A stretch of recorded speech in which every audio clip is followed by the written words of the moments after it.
Hello mga guys! Karon nga mga video is moadto ta sa river which is located in Kalinan. So, kay taga-agusan lang ta sa maglaag-laag ta diri sa Davao kay we are here in Davao Managwork. So, kung makita ninyo is bukid hapon siya.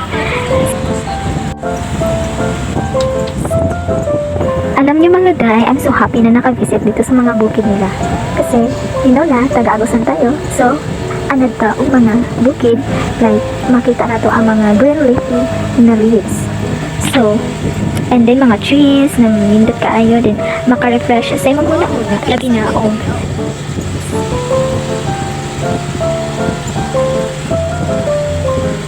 ug stress na kay ka, and then crowded kayo imong huna-huna. So sa cities is traffic, but kung adto ka sa mga bukid like here in Kalinan, ma-refresh imuhang kaugalingon. And when you go back to work, murag energetic ka pagbalik.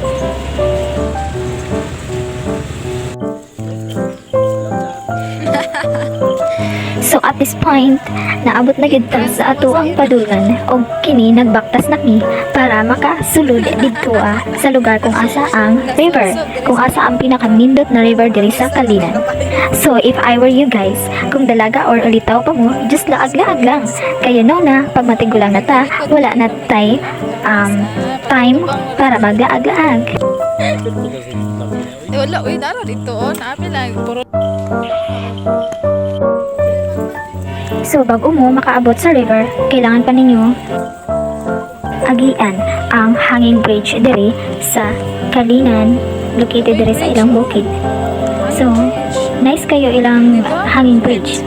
Kaya aside sa mag-swing siya,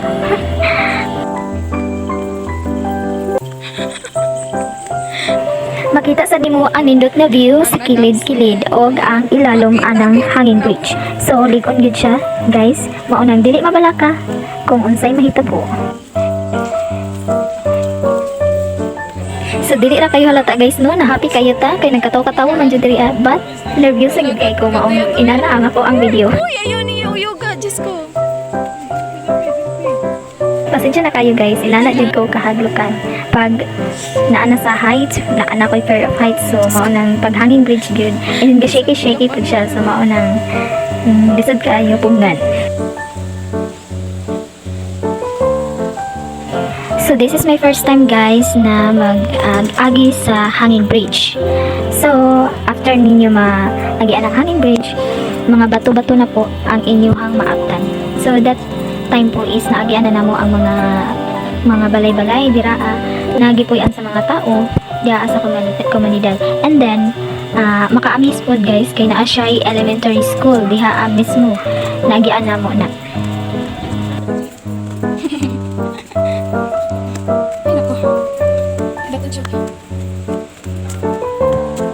So wadam ha guys, naa na ta diri sa river kung asa ang pinakanindot liguan. So kung daghan mo magbarkada, just visit here na sa Kalinan. Kay diri ang naay mga nindot na sapa na pwede ninyo i-visit.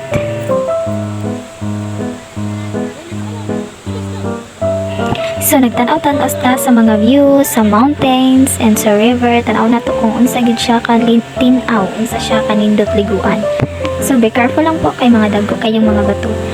But ma-enjoy pud ka sa iyahang view ug sa bugnaw, maka-refresh sa utok ang bugnaw sa tubig o katin-awan.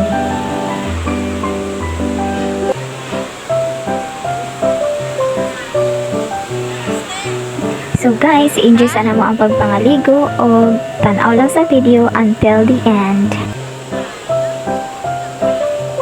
Asa?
back na guys. So ipakita ko sa inyo ang ganindot sa view. So this is the view na inyong maabtan. So pag uli na mo is you have to climb yun kay buntod manggod siya. So itong gaina is paubos iyang dalan. So karon magpatungas na punta kay Iris Bukidnon Mountains. So after na to magdalipay mag-asingot sa punta padulong pa uli. So as you can see, nagbaktas mi og mga 10 to 20 minutes. So doon na siya guys, na-enjoy na po nimo ang iyang view. So dili na kakapuyon o baktas. So it's sunny day June. So it's perfect na maligo sa mga rivers, sa mga dagat, banding na po sa mga kauban nimo.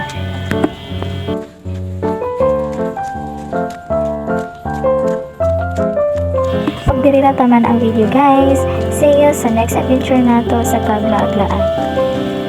Bye bye, thank you for watching.